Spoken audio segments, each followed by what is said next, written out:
ଯଦି ଆପଣ କୁମ୍ଭୀର ସହିତ ସାମ୍ନାସାମ୍ନି ହେଇଯାଆନ୍ତି ତାହେଲେ ଆପଣଙ୍କ ଜୀବନ କିପରି ରକ୍ଷା କରିପାରିବେ ଆସନ୍ତୁ ଜାଣିବା। ସାଧାରଣତଃ କୁମ୍ଭୀରର ବାସସ୍ଥାନ ହେଉଛି ନଦୀ, ପୋଖରୀ, ବଡ଼ ଝିଲି। ତେଣୁ ପାଣିର କୂଳକୁ ବାରମ୍ବାର ଯାଆନ୍ତୁ ନାହିଁ। ଯଦି କୁମ୍ଭୀର ଆକ୍ରମଣ କରିଦେଲା, ପ୍ରଥମେ କ'ଣ କରିବେ? ଚିତ୍କାର କରି ସହାୟତା ମାଗନ୍ତୁ।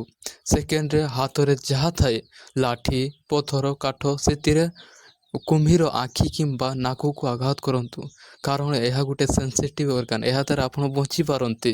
3 ନମ୍ବରରେ ପାଣିରେ ଯଦି ଧରି ନେଲା, ଶକ୍ତି ହାତ ପା ଚଲାନ୍ତୁ, ମାନେ ଯେମିତି ଗୋଟେ ଲଢ଼େଇ କରୁଛନ୍ତି ସେହିପରିକା କାମ କରନ୍ତୁ, ଯାହାଦ୍ୱାରା କିଛି ବଞ୍ଚିପାରନ୍ତି। କୁମ୍ଭୀର ତୁମକୁ ସବୁବେଳେ ଘୁରେଇବାକୁ ଟ୍ରାଏ କରିବ, ତେଣୁ ତାହା ସହିତ ନିଜକୁ ମଧ୍ୟ ଘୁରାନ୍ତୁ, ଏହାଦ୍ୱାରା ହାଡ଼ ମାଂସ କମ୍ ଫାଟିବ ବା ସୁରକ୍ଷିତ ରହିପାରିବେ।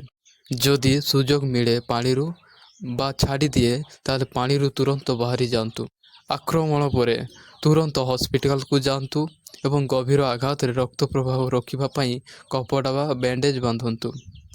ତେଣୁ ସବୁବେଳେ ସତର୍କ ରୁହନ୍ତୁ। ଏହିପରିକା ଇନଫର୍ମେଟିଭ୍ ଭିଡ଼ିଓ ପାଇଁ ମୋ ଚ୍ୟାନେଲକୁ ସବସ୍କ୍ରାଇବ୍ କରନ୍ତୁ। ଓକେ, ଧନ୍ୟବାଦ।